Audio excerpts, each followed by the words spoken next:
Land is the basis of all independence.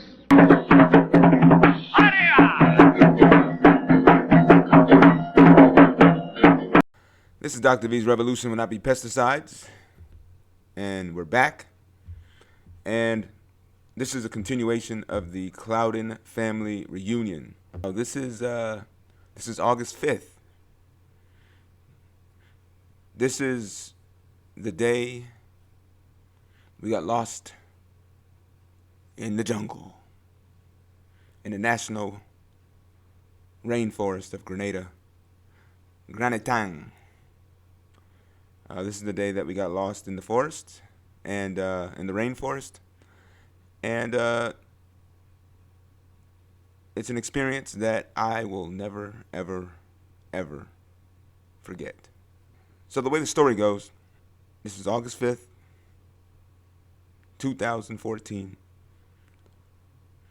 We had already done a few days of activities with the family. We had our family breakfast. We had gone to Annandale Waterfalls. We had other little activities here and there. I think we've gone to the beach, stuff like that. But this time in Grenada, the plan was to go on a hike, as was actually mentioned in the last video.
This day, we all were going to go on this hike. We were going to hike up this mountain called Mount Quaqua.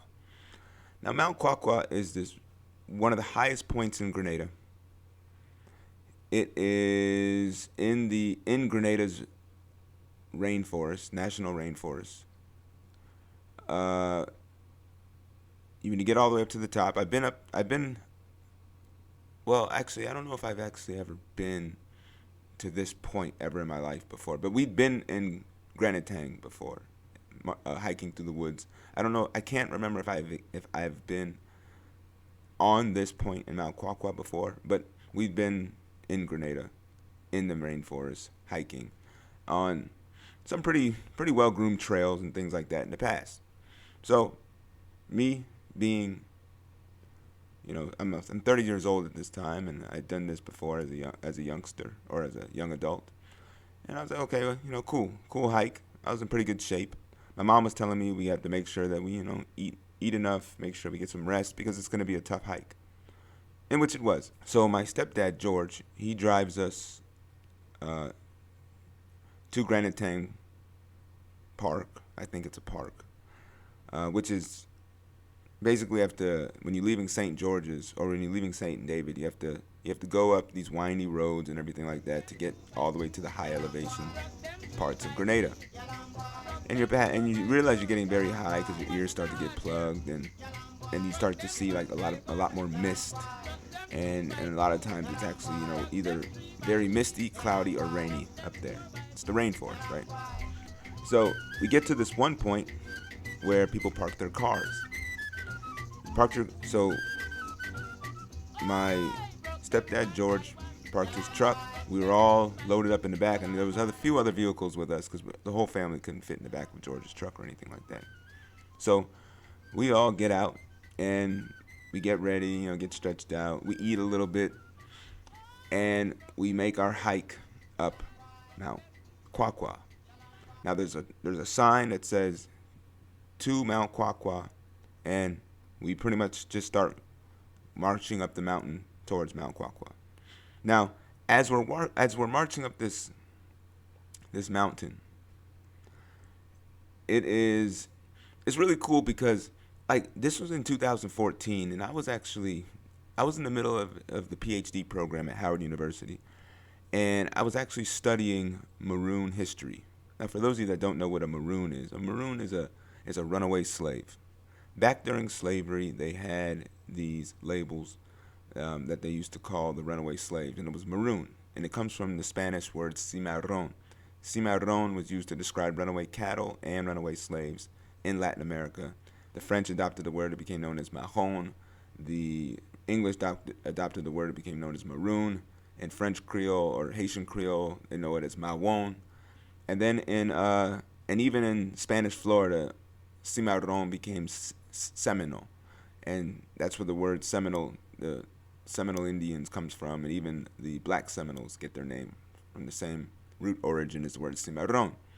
So I was studying Maroons, and Maroons were these runaway, renegade communities of people of African descent who, despite whatever the laws were within their midst, they found ways to create freedom, free spaces, usually on the fringe parts of society. But they would defend and protect their territory and their land at all costs. Almost every colony in the Western Hemisphere had Maroon communities, and some of these Maroon communities were very large, tens of thousands of people. Right? Some of them were a little smaller, just a few hundred. Some Maroon communities were just a band of a family or so, maybe 10 to 12 people. Nevertheless, I was studying these people, but I was studying them particularly in the island of Dominica. Dominica its topography is pretty similar to Grenada's. And in studying Dominica's Maroon community, I was also studying the history of the Lesser Antilles in general, including Grenada, and I had done research on a little bit on Grenada's Maroon community. And Grenada's Maroon community actually lived in these mountains that we were hiking in. So I thought it was pretty cool to just get that experience. So as we're walking up the hike, at first it's a very, very cool hike. Trails are very groomed, not too steep, but it was a workout, right? And we're all marching up, me, my cousins, my brothers, my mom, we're all doing it. It's a cool thing. The little kids weren't there at the time because we had dropped the little kids. Like my daughter was 3 at the time, and my son had just turned 2. So they were too small to do the hike. We dropped them off at my Uncle Percy's house along with their second cousins and a bunch of all the other smaller kids in the family. They were all dropped off over there. So we go and we're hiking up this mountain, and we're taking photos along the way. We're walking up some very narrow mountain ridges with valleys on both sides. It's really, really cool experience. We could see the mist. We can see in the far distance the southwestern tip of Grenada. And it's like, wow, like we're really high up in the air. You can see the clouds, like you're walking through the clouds and everything. Really cool experience. So then we continue to walk, we continue to walk, we continue to walk, and we're, everybody. Some people are getting tired. Some people, they're some people are struggling a little bit. There's certain parts of the trail in which it's like real slippery because it rains a lot up there, and the clay you can end up sliding down as you're trying to walk up. You can end up sliding down certain areas. We experienced a little bit of that, more so in 2018 when we went. There's a lot more sliding going on, because I think it was a lot more wet that time. But in 2014 it was pretty decent, and so when we got all the way up to this one area, pretty much almost at Mount Quaqua, or almost at the very peak of Mount Quaqua, there was a sign that said to Concord Falls. Now the sign that says to Concord Falls, I'm like, oh look, I know Concord Falls. Concord Falls was the waterfall that I grew up going to. I've taken pictures there, I've taken videos there of me jumping off Concord Falls many times. But I'd never actually taken the forest to get to Concord Falls. We've always gotten in the truck or in the car and had driven up to the falls. And it's more of like a touristy kind of place where people go there and they have like shops and stuff, and people go there and take pictures, and they all jump from the waterfalls, and there's different levels you can jump from, and people swim in the pool of water there at the bottom of the waterfall. It's a really nice place. So I was thinking in my mind, oh, that's cool. We were already planning on going to Concord Falls anyways after we did the hike, so I was like, whatever.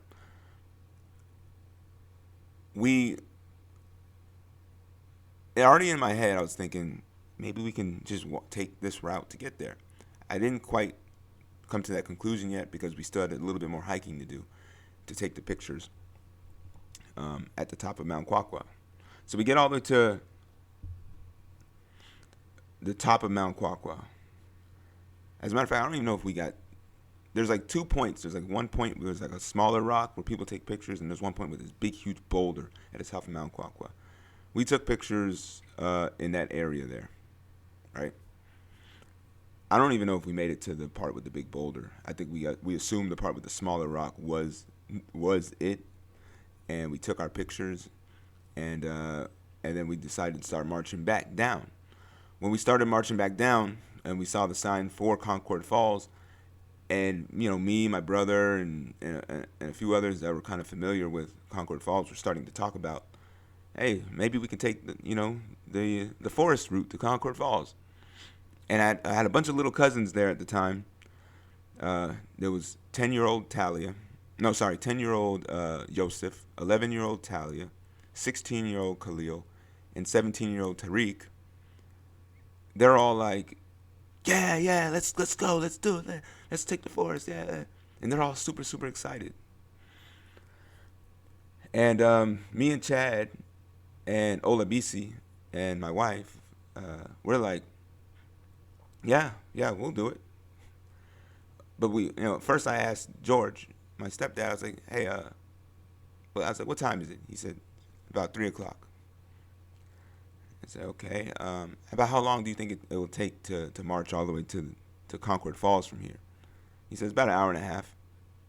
I was like, okay, cool, bet.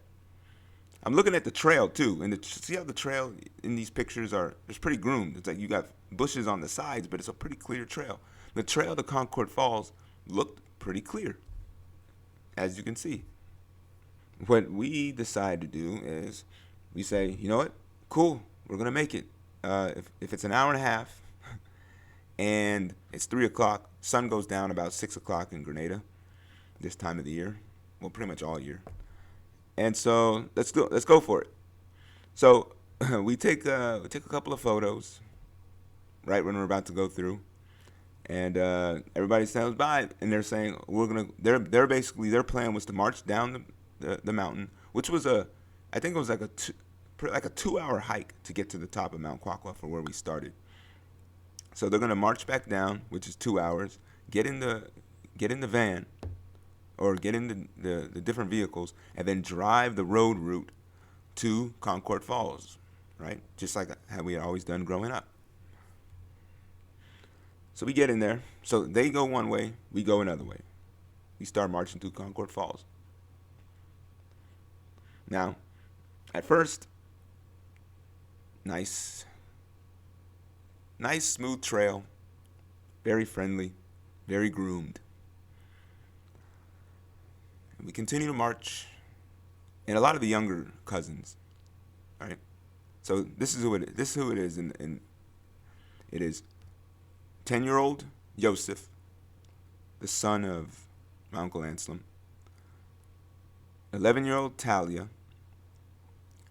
the daughter of my cousin Hawa. 11-year-old Talia, the daughter of my cousin Hawa. 16-year-old Khalil, the son of my Uncle Keith. 17-year-old Tariq, the son of my cousin Kevin Clouden, my Uncle Percy's son. And Hawa is my Auntie Shirley's daughter. There's Olabisi, who was 23 at the time, the daughter of my Uncle Keith. Chad, my brother, 29 at the time. Me, 30. And my wife, who's older than I am. Now, we go down and we start marching. Now, the ages of the older ones of us aren't really that important, but for the kids, just to kind of get you to see like what we had to deal with. And so they're running ahead. They don't even know the way. But we figured, it's one trail, just like the trail to Mount Quaqua. So, but they're running ahead, far ahead. They're starting to get so far ahead we can't even see them anymore. So as we're going through the trail, a trail that started off real clean, real groomed, all of a sudden, you start to see it's a little less groomed, a little less clear. You start to enter into certain sections where lots of fallen trees and branches. You start to enter into sections where the bushes have taken over the trail. And then you start to walk into sections where you start to almost second guess if you're going in the right direction or not.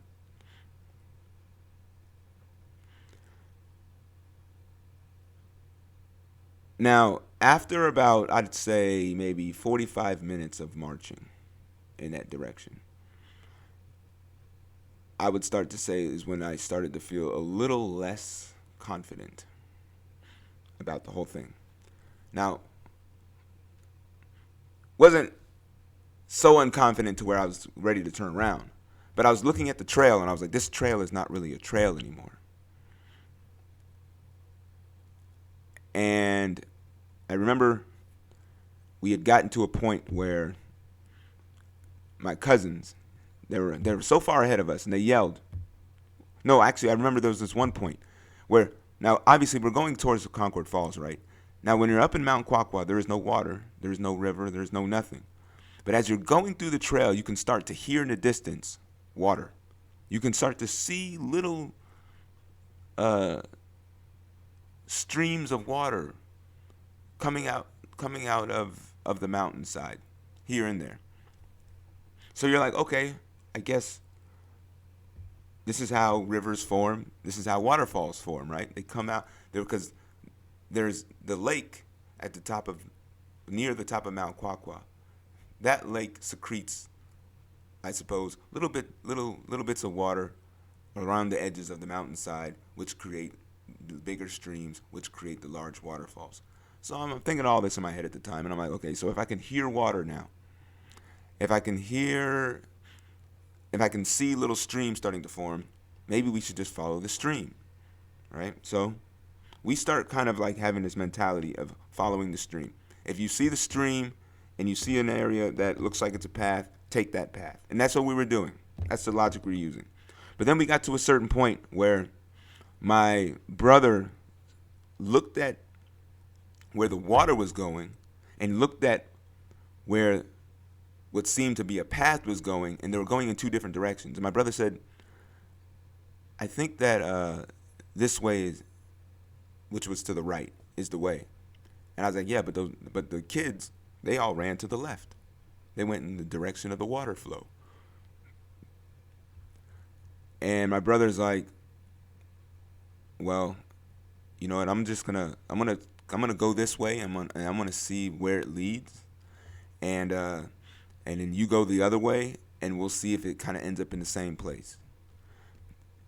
And I was like, all right. So we went our separate ways, and we kept calling each other's names out just to make sure we can hear each other, and make sure that we weren't getting too far apart. Now, keep in mind now, you're in the middle of a rainforest. There's no like street signs. There's no GPS. We had no access to technology or anything like that. We had my brother had a backpack. I think my cousin Olabisi had a backpack. In her backpack, I think she had a cell phone that was inoperable at the time. And then my cousin Tariq also had a cell phone, which the only thing working on his cell phone was his cell phone light. All right, and I think the only thing my old cousin Olabisi had working on her cell phone was she was able to take a few pictures while we're out there. But in terms of communication, we didn't have any of that. Okay, so so I'm going one way, the water route in which my cousins had gone. And then when I'm talking about water route, it's not no real river yet. It's just little streams you start to see forming with it between rocks and stuff like that. And then my brother's going up. He went to the right, but it's taking him up into a completely different direction. And when we realized we're going in completely opposite directions, that's when we called the whole thing off. And then he came back, met with me where the junction was, and then he said, you know what, let's just go in the direction of these kids. So, but that right there was probably the worst decision that we made the entire trip, by allowing those kids to lead us. We decided to just go in the direction of the kids. They were already so far ahead, and we can hear them in the far distance.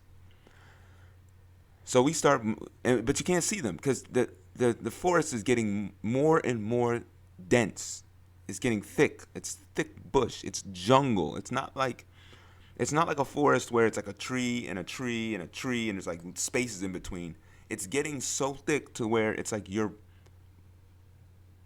marching through just like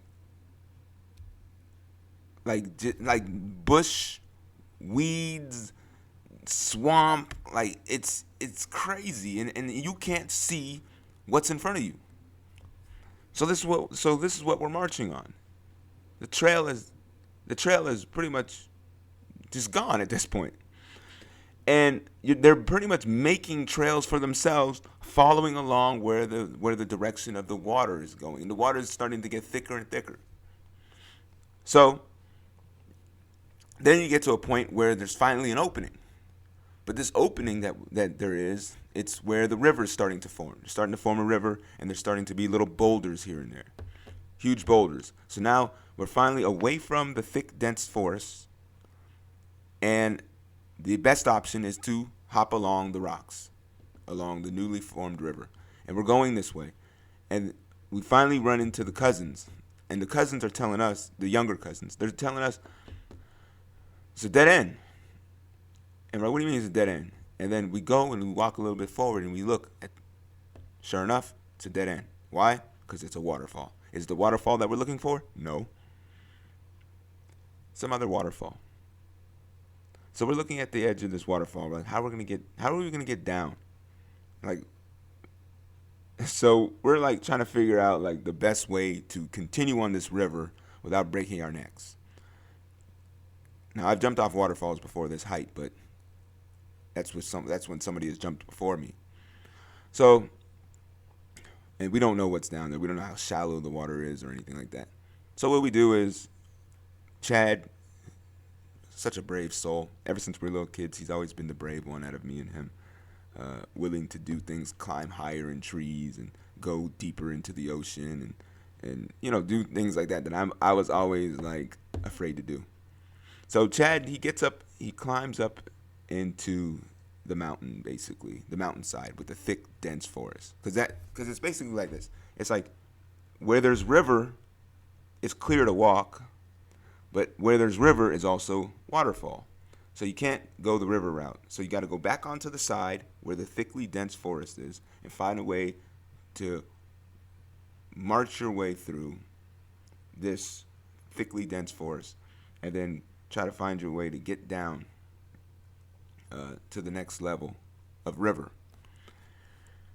So my brother somehow, some way, he created a path for us, and this guy was like freaking Indiana Jones and stuff. Like he found like a vine, and we started like marching down this vine, right?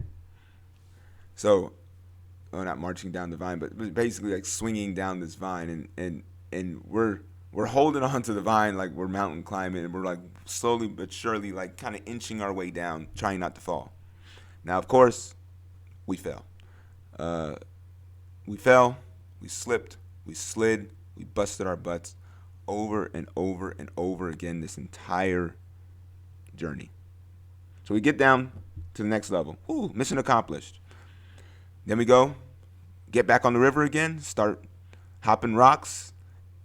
And we're hopping on these boulders, and a lot of these boulders are very slippery. And we're slipping and sliding on the boulders, busting our butts, hurting our elbows, hurting our tailbones. And we got to the point where we were like, you know what, forget this. We're already so sweaty already at this point anyways. And we're like, we just started walking in the water, wading in the water. Wade in the water, wade. I was starting to really feel like a runaway slave at this point. And we didn't care at this point. We were just walking, and the water wasn't too deep. It's like, knee deep. And we just started walking through the water. Certain parts of the water were a little bit deeper. Some parts were a little bit shallower, depending on what part of the river you were on. But we just kept walking through the river. I remember my cousin Talia. She was afraid to put her feet in the water. And we're like, come on. But she kept slipping on the rocks. Every time she would try to hop from rock to rock, she would fall and hurt herself and start whining. And we're like, oh, just walk in the water. And she's like, every time it came to a point where she had to walk in the water, she would just, And I remember it was funny. But after a while, we started to be like, okay, Talia, get it together. And the younger cousins continued, to march ahead of us. And, they're doing their thing. And we started to have conversations about, like, dang, man, like, where is this place? Then next thing you know, we come up on another waterfall. Do the same thing.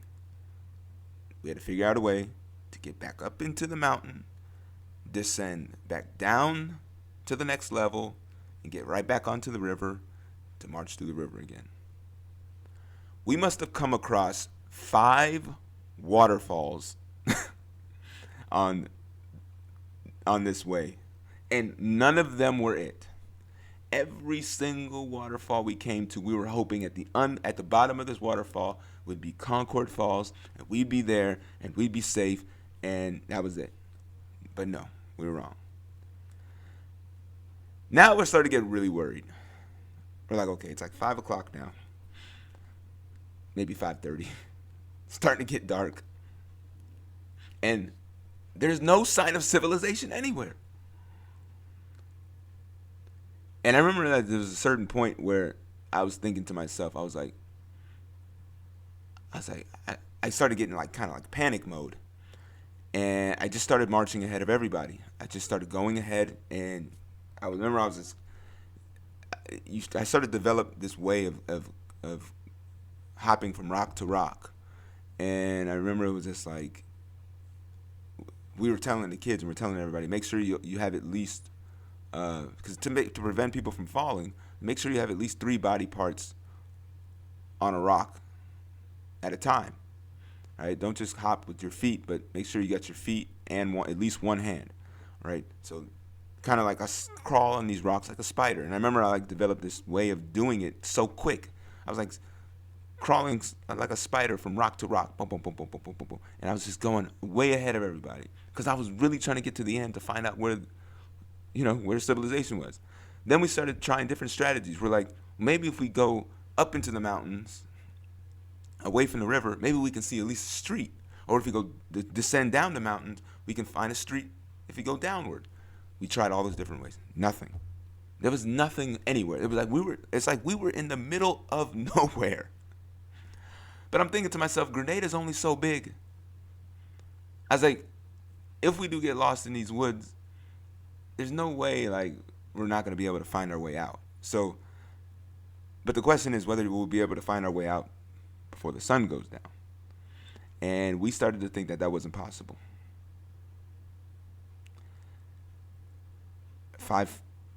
Maybe 5:40 comes around. I don't know what time the sun goes down in Grenada exactly. It's like 6 or 6:30, but probably about 45 minutes before the sun went down, we started to say to each other, all right, we probably ain't gonna make it out of here. So I remember me and my brother, we started to get together and we started to have little discussions. It's like we were a tribe lost in the middle of a hunter-gatherer tribe lost in the middle of the jungle. And we started to have to come together as a community to figure out how we're gonna enable ourselves to survive. And so I told my brother Chad, I was like, how are we gonna break the news to my cousin Talia? Because she seemed to be the one that's the most concerned. Because she was so excited. She's, oh, are we almost at the falls yet? Yeah, I can't wait to get to the falls so I can jump on the falls. And she's like, this is her the entire time. And she was so happy. She's so excited. She had so much faith in us. But at a certain point, I was like, Chad, I was like, how are we going to tell her? He's like, we're just going to have to tell her. So I remember we waited for there was one last waterfall that we were hoping would be the end. And I remember we were walking through this one river that got really deep at one point, and it was too deep for all of us to go in because it was literally like you had to like swim. And so Chad was like, all right, he's like, you want to go or you want me to go? I was like, yeah, it don't matter. And Chad was like, okay, I'll go. So now what we were wanting to see was, it was basically like a river, and it was like a pool of water. So the river that we were coming from here, there was a pool of water, and at the other end of the pool of water, there was a waterfall. And you can see out into the distance, the sun was literally like setting right in front of us. So we're looking out. Chad says, I'll go. He gives me his backpack. He gives me all his things, valuable stuff. I think he had like I think he might have had a camera or something in there. He gave us all that stuff. And he jumps in the water. He swims to the pool, through the pool, to the other side. He gets out. He stands up on this rock. And I remember this was supposed to be the moment of truth for all of us. Because we're like, please let this be it. Please let him see something, civilization or something down there that is going to rescue us all. We'd already been in the woods for about almost 3 hours. Well, 5 hours technically, if you're including the march up to Mount Quaqua. We hadn't eaten in 5 hours either. And we're just ready. At this point, we were thirsty and everything. We were drinking river water, yes. But in fact, that waterfall water is damn good. And we were drinking a lot of it, especially towards the end. But it's spring water, so it's the most natural. It's the freshest water. The spring is literally like right there. You can see it from up in the mountains. And so, I was always told you never drink the water that's still water, because that's the water that accumulates all kinds of like disease and bacteria and things like that.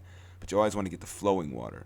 And so my brother and my cousin had like bottles of Coke bottles or something in their backpacks. So we filled up the bottles and we would share the water and drink it like that. But nevertheless, Chad, I'm holding his backpack. He swims through. He gets up, and he comes up to the edge of this waterfall. All right, so he goes through the pool, climbs out, and stands at the edge, looking over the edge of the waterfall. and we're all hoping that he sees something. And all you can see is because the sun is setting in front of him and we're behind him, and all you can see is like a silhouette. But the silhouette doesn't look too encouraged. There's like this look of discouragement. And I remember seeing him, he turns to the side, he shakes his head. He looks back out to the edge of towards the sun, the setting sun in the west. And he pulls down the front of his pants and he starts taking a leak. And now we're all looking at him like, what is he doing? Like, what's going on? I'm like, is he peeing? And he goes zip, pulls his pants up, turns around, faces us, puts his hands out, shakes his head no. And we're all like, oh my gosh. So he goes back down in the water, swims back to the other side of the little river where we were. And he tells us, yeah, man, there's like 100 feet of just cascades. More than 100 feet of just cascades of waterfall just going. I'm like, oh my gosh. So even if we wanted to try one more waterfall, by the time we would climb up that mountain to descend back down to meet the river on a flat plain again, it'd be pitch black. Because it takes a lot of time to do that. I don't know how many yards we marched in this forest, but because the forest is so dense and because it's so hard to wade through the water, we might not have even covered that much ground, but it was a lot of work for those 3 hours in that rainforest. So then I remember thinking to myself, okay, well, we're like, what are we gonna do? Where are we gonna sleep? Like, the sun's about to go down. We literally can't move if the sun goes down. It's gonna be pitch black out here. Where are we gonna go? Now, where we were was, like I said, it was a pool of water. It was a deep river at this point. It was a waterfall, and it was thick bush. There's nowhere to lie down. There's nowhere to sleep. There's nowhere to even like stand barely. You're either gonna be swimming or you're just gonna be like getting eaten by mosquitoes and snakes or something like that. Now let me tell you one thing about Grenada's rainforest, which we were fortunate about. There's no predatory animals out there. Like there's no like coyotes or bears, jaguars, cougars, nothing like that. There's not even any alligators or crocodiles, or they say there's no venomous snakes. There are snakes, but they say they're not venomous. The only thing that we had to worry about was there are monkeys and bats, and I think like opossums, things like that. But there's no real threat of predator. So that's one thing that at least made me a little bit comfortable. But I remember thinking, okay, we can't obviously sleep here, and we're all discussing like what we're gonna do. But I remember there was a point, probably about maybe 30 minutes back, where there was maybe it's a little less than 30 minutes back, maybe 15 minutes back, where there was a relatively flat area, open area with not too much water, not too much bush. And they were like, do you remember how to get back to that? I was like, I think so. And so we marched our way back to that point. But let me tell you, guys, the sun went down fast. Like, it went from being like light to dark in a matter of seconds. And when I say dark, it was pitch black. And my cousin Tariq had his cell phone. And so what he did is he turned on his iPhone light, which was super bright. But we all had to like bunch up. There was 8 of us, and we all had to bunch up together to make sure we all could take advantage of that light. But even then, it was still dark. And we started marching our way through this thick bush. I remember I got bit by something, and I think my cousin Olabisi also got bit by something. Like there are some times where you touch certain trees where something would just bite you, and it just hurt so bad. Not only that, but there was like these grasses out there that had blades on them that would cut you up, man. Our arms were cut up. Our legs were cut up. We had dirt, mud, everything all over us. We were slipping and sliding, and we were coming up and down mountains and valleys and hills and hanging on the edge of precipices. And like that day, up to that point, we were done. We were climbing up mountains with vines, climbing down mountains with vines. We were we were slipping and sliding far distances unintentionally. We had fallen so many times that day. We were done. So finally we got back to that area. Fortunately, we were able to find our way back. And we found that little area, that little space. And we decided, but we had to tell our cousin Talia, like, look, Talia, she's like, I remember she was like, so are we almost there yet? And we were like, look, Talia, let me tell you something. We're sleeping in the woods tonight. And she was like, what? What do you mean? Like, we're not going to make it to Concord Falls. And so get that dream out of your head because it's not happening tonight, at least. And I remember she just goes, this is her exact words verbatim. I want my mommy. And she just started crying. And we were like, and I remember me and my brother Chad were like, okay, Talia, all right, calm down. And we're like, shut up. And we like had to like calm her down. And Brenda was like trying to like console her and take it. Brenda was like a real mommy figure to Talia, you know, along the whole way. Me and Chad had to just kind of like be like the enforcers, make sure that, like she had just understand a little bit of logic and reason along the way. Like it's not gonna happen. You just gotta suck it up, and we just have to sleep here.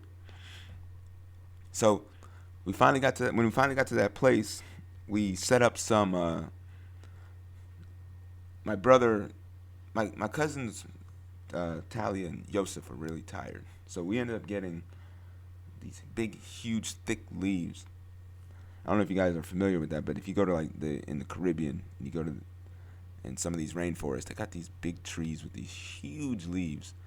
We pulled a bunch of these leaves down, and we made like a little bed for the little cousins. And I remember, you know, Yosef and Talia, who are 10 and 11, they laid down. We covered them up with leaves and everything,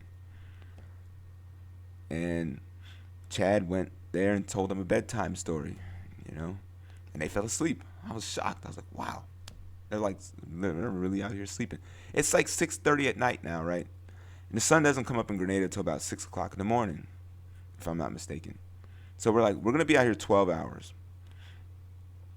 And I remember thinking to myself, this is going to be the longest 12 hours of my life. Khalil and Tariq, who are 16 and 17, they're over there on the rock, just making jokes and having a good time, as teenagers do. And me, Olabisi, Chad, and Brenda are just there thinking, like, dang, like, what's going to happen?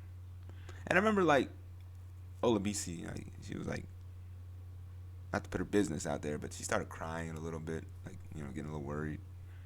Shoot, I think I even I shed a couple tears. Like, damn, like, you know, what if we don't make it out of here, you know?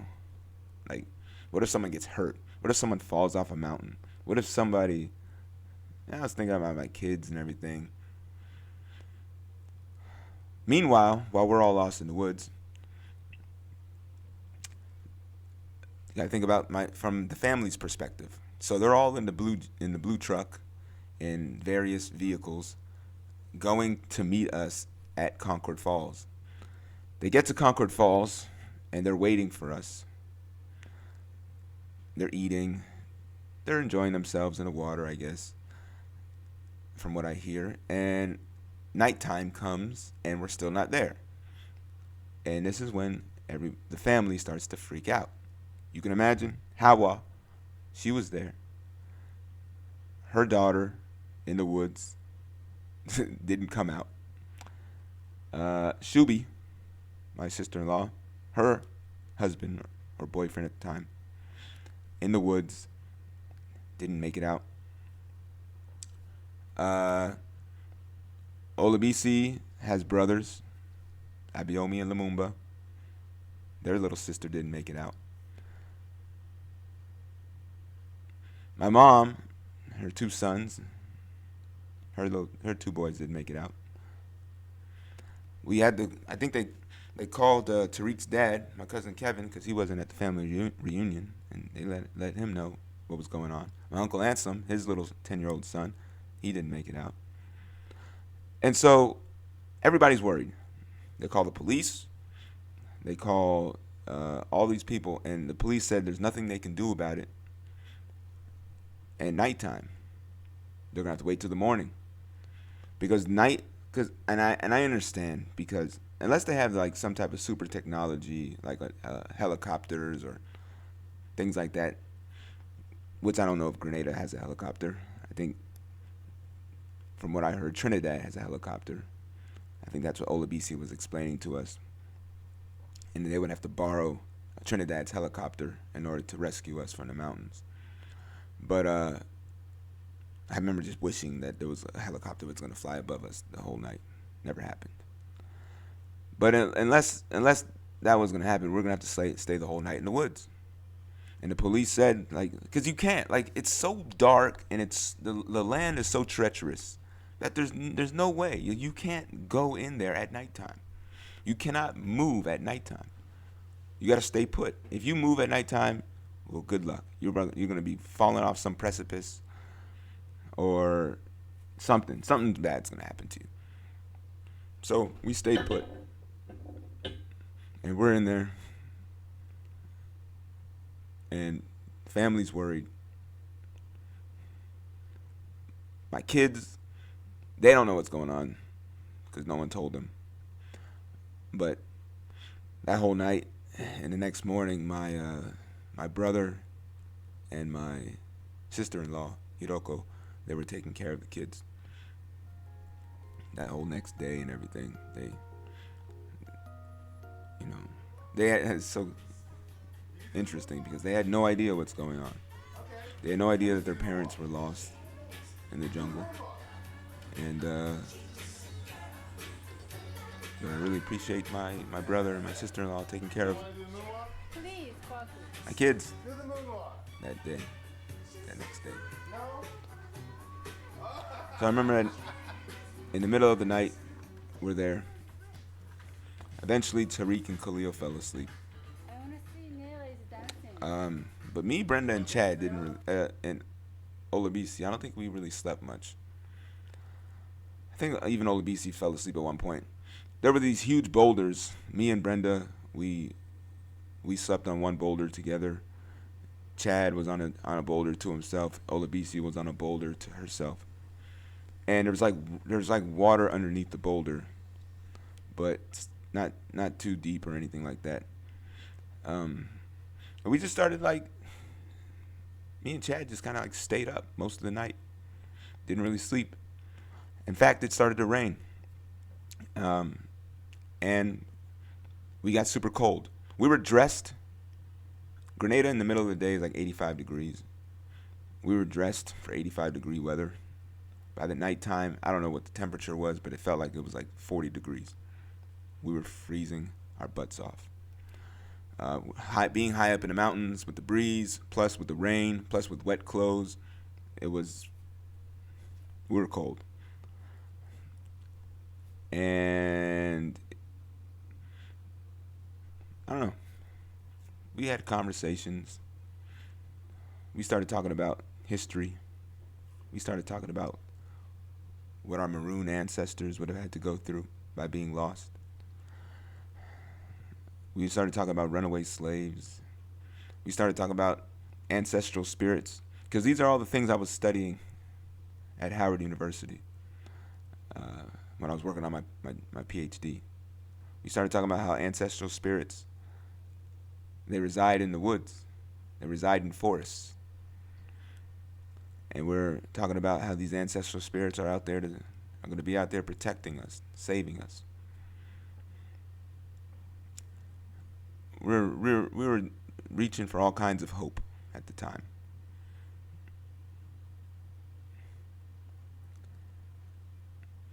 I remember every now and then, like, I would ask what time it was, but I really didn't want to know the time because it was discouraging. 9 o'clock. Oh, damn. 9 more hours. What time is it? 12 o'clock. Sheesh. 6 more hours. I did this I don't think I slept. I probably stayed up until about 1 o'clock in the morning, maybe 2 o'clock in the morning, and I got a little bit of sleep between 2 and 5. I could say I got a little bit of sleep between 2 and 5. I'd say I don't know if Chad got any sleep, and maybe he got a little bit of sleep around that time. But for the most part, we were up talking, trying to stay warm as much as possible, with no clothes on, wet clothes. Finally, and thankfully, we start to approach 5 o'clock in the morning, and you start to get this glimmer of hope.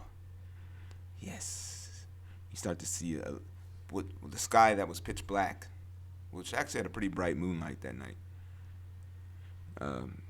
which we're thankful for. I don't know if your eyes just adjust from being in the dark for so long, but the moon you start to appreciate the moonlight, the little bit that you have.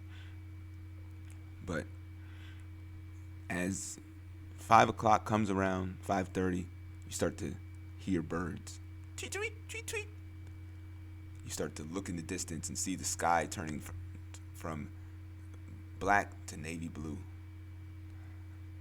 to a little bit of a lighter blue. Tweet, tweet, tweet, tweet, tweet. More and more birds are chirping. You're like, yes, morning. I've never was so happy for the morning to come. Man, sun finally came up.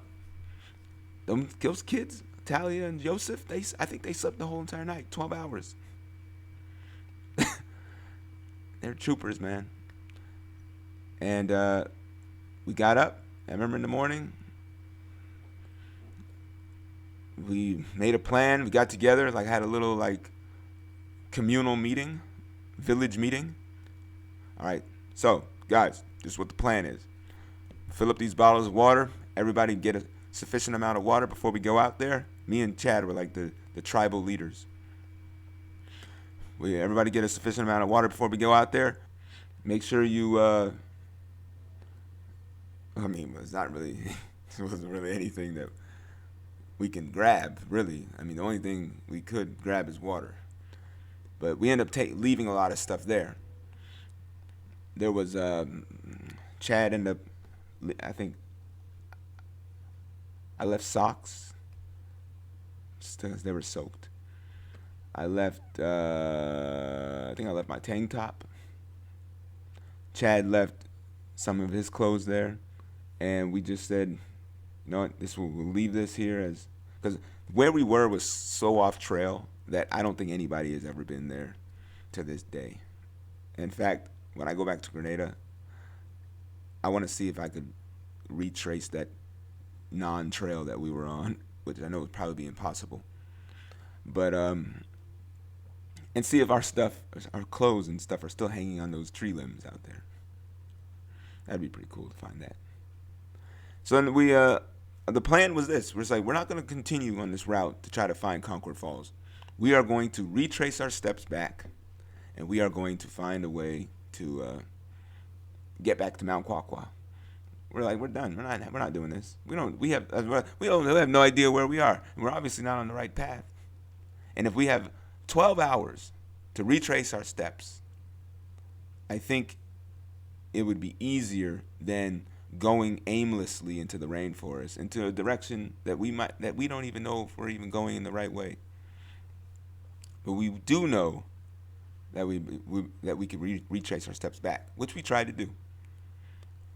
But let me tell you something. It was not as easy as you might think.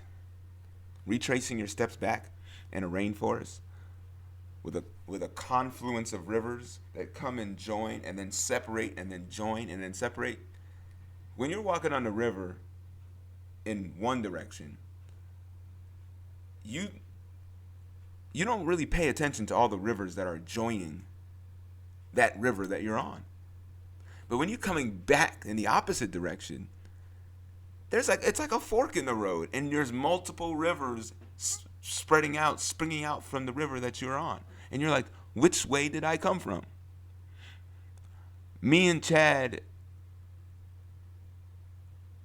at a certain point, like when the kids did a lot of the leading at the beginning and we realized we didn't want them to lead anymore, we started to lead like in the later part of the day, in the previous day.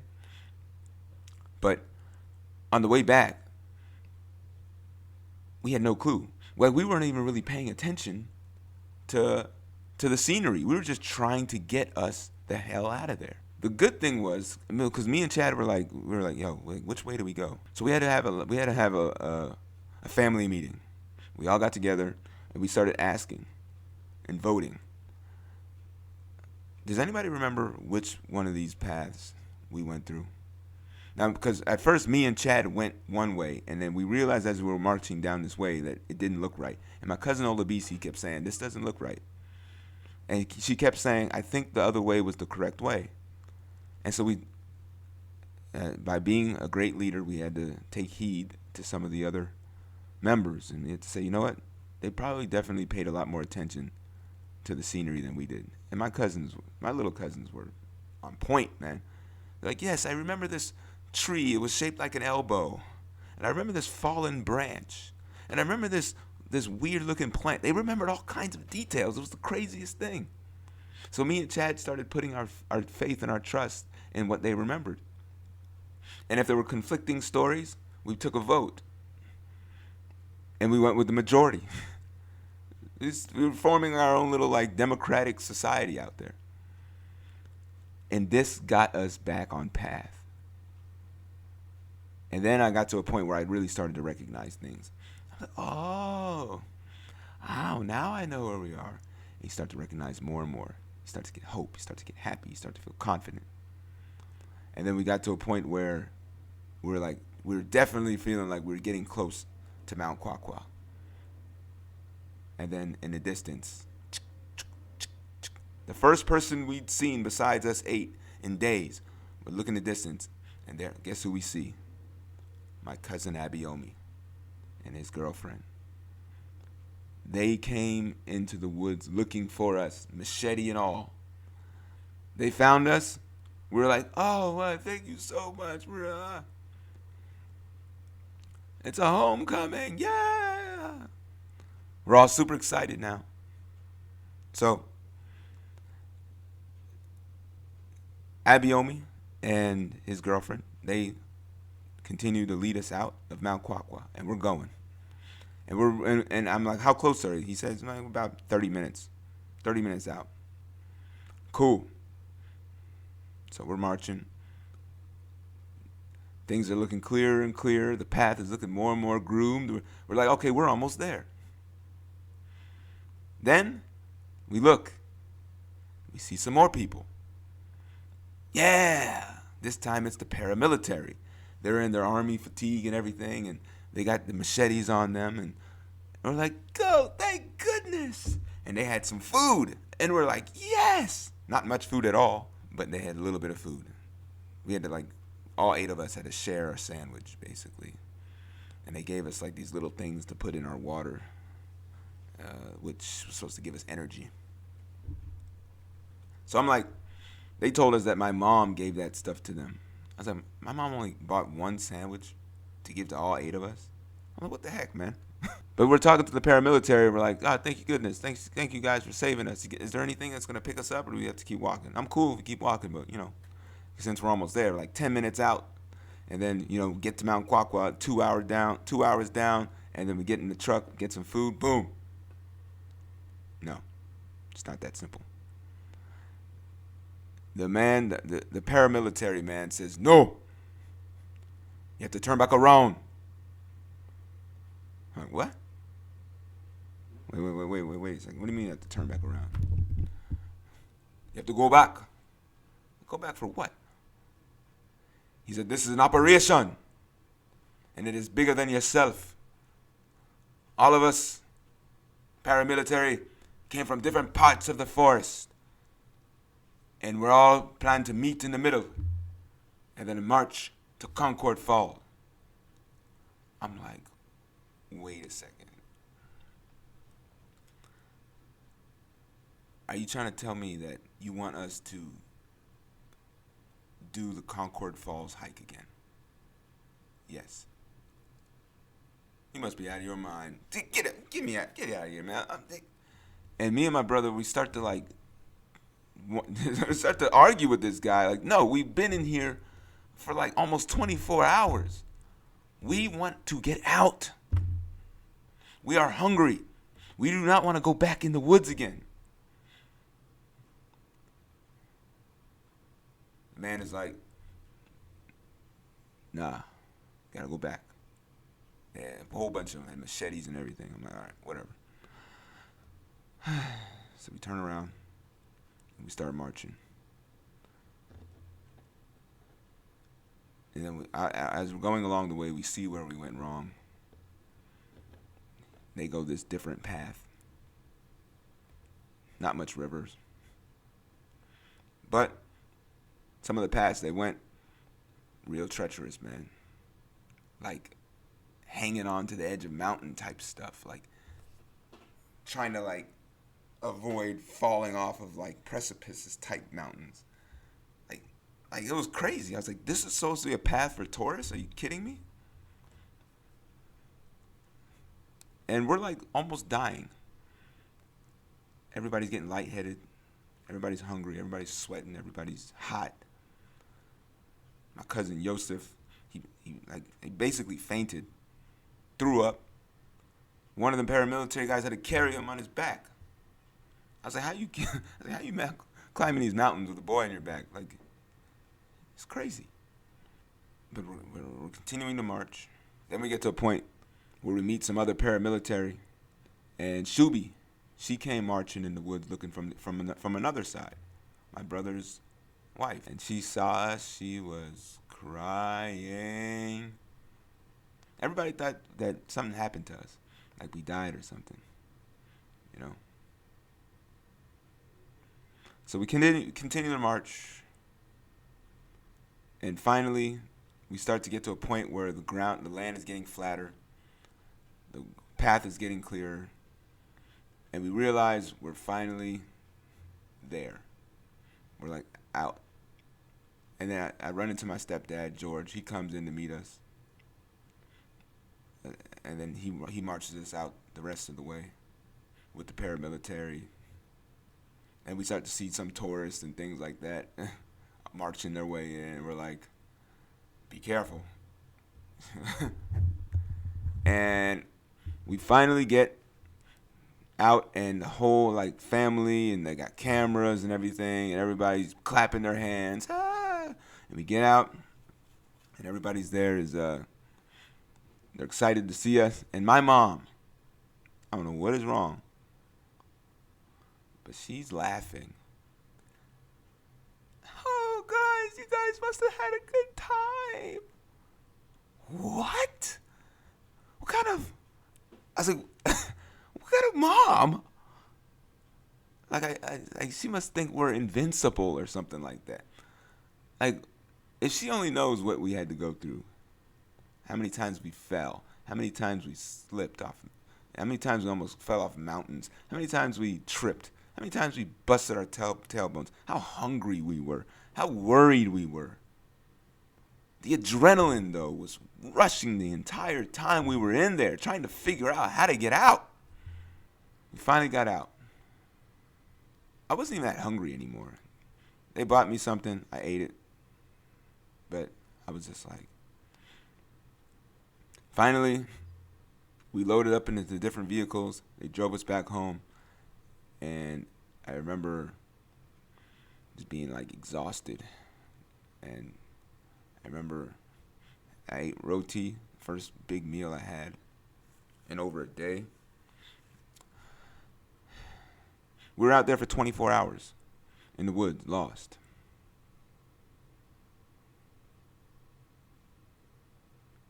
But I'll tell you something. That night, we watched TV, went to the beach. We came back home, watched some more TV.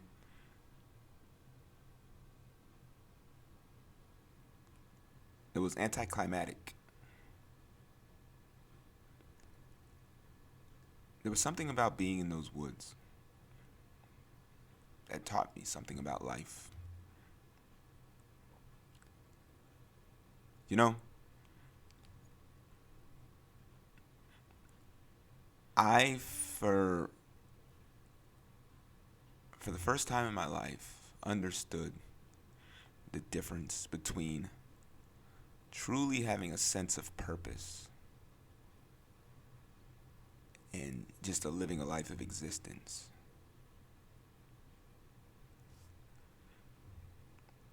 We were out there trying to survive with no safety nets. We were in those woods trying to survive and take care of those who we loved around us. We understood what it was to be communal, the importance of being communal, the importance of sharing, the importance of ensuring that those around you survive and are well taken care of. We understood the importance of not making excuses. We understood the importance of not depending on anybody to carry you. We had to put in 100% effort as a group.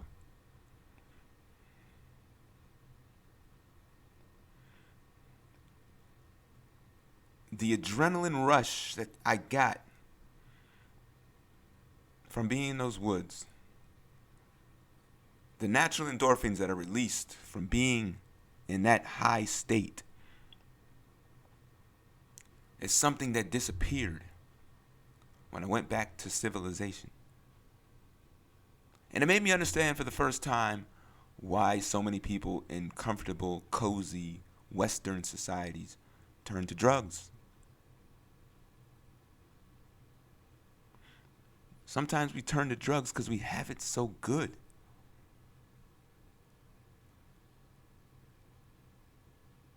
And we need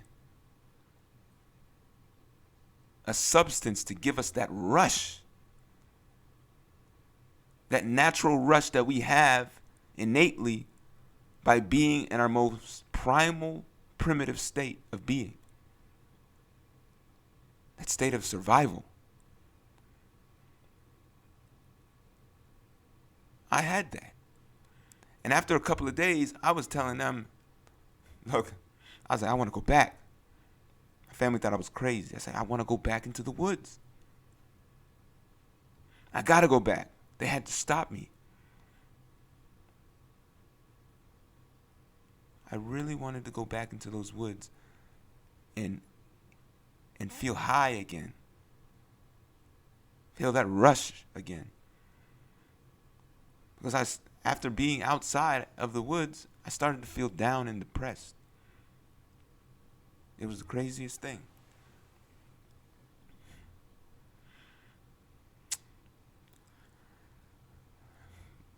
But me and those 7 family members, we developed a bond that nobody, I think, would understand. After that, we referred to ourselves as the Jungle 8. All my Jungle 8 people, you guys understand.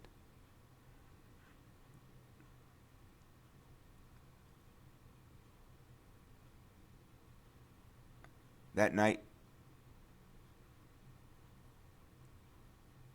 it also enhanced what my writing for my dissertation that I was working on at the time, that I was doing research for at the time. Just the understanding of what the Maroons had to go through by living in such treacherous parts of these respective colonies, and how they defended and protected their territories in those woods. Those Africans who fought and died for their freedom.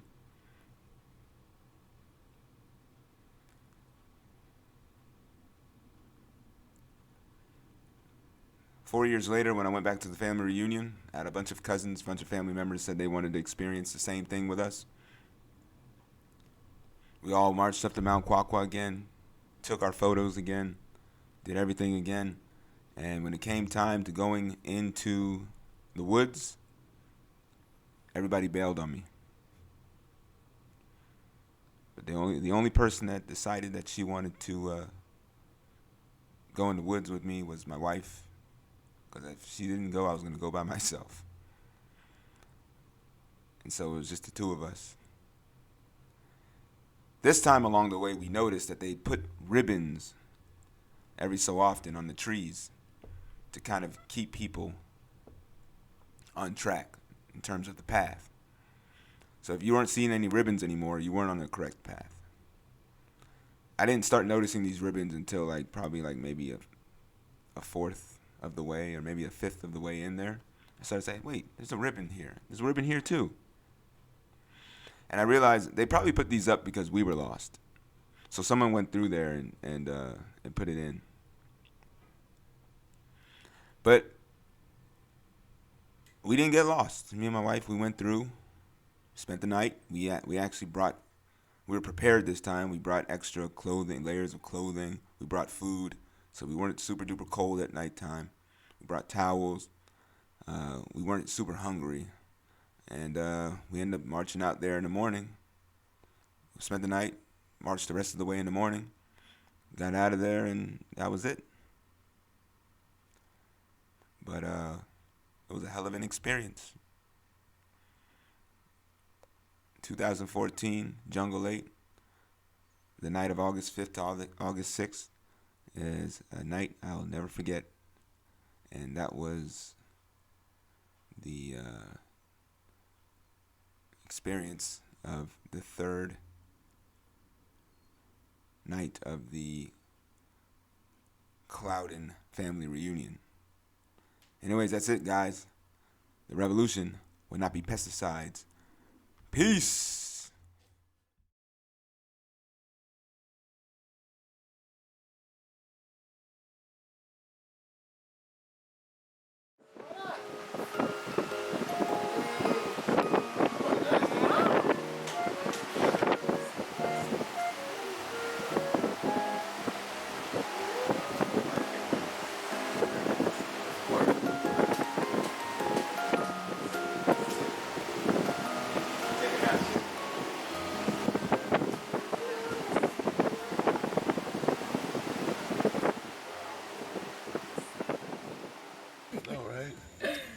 Just land on a flat surface. Squat. I haven't slept yet. Squat. You look comfortable. Squat. Your eyes are red. You going to sleep. Squat. Squat.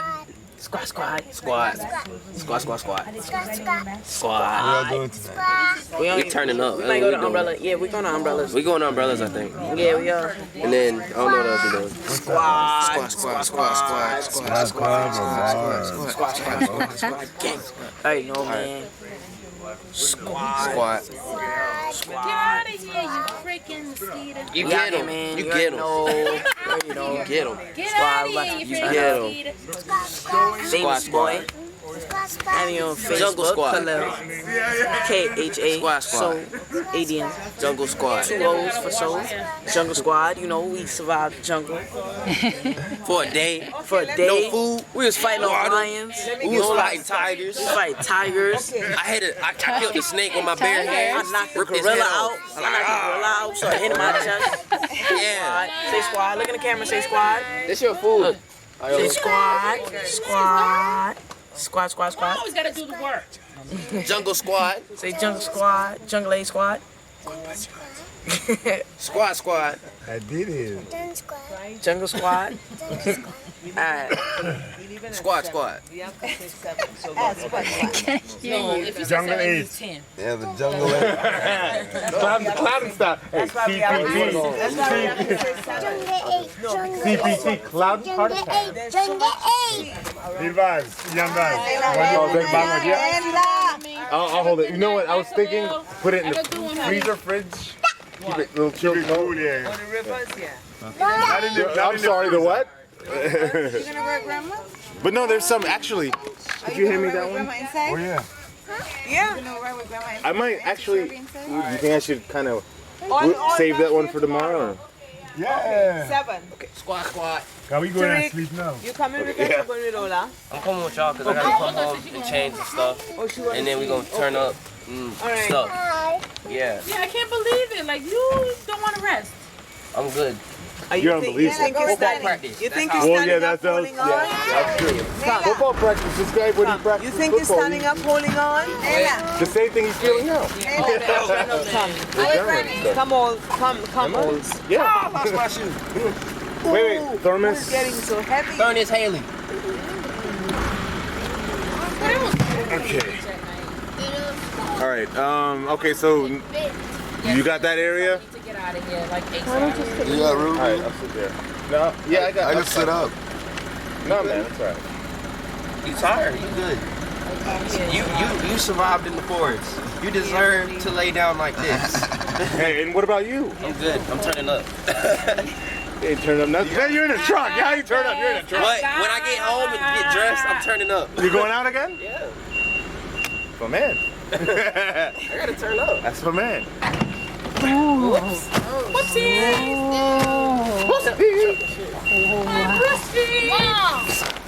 Sorry.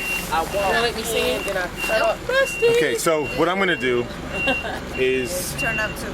yeah, a little bit right now. You know what, Tariq? I'm with you. Hey, you okay on the ledge? Huh? Are you okay?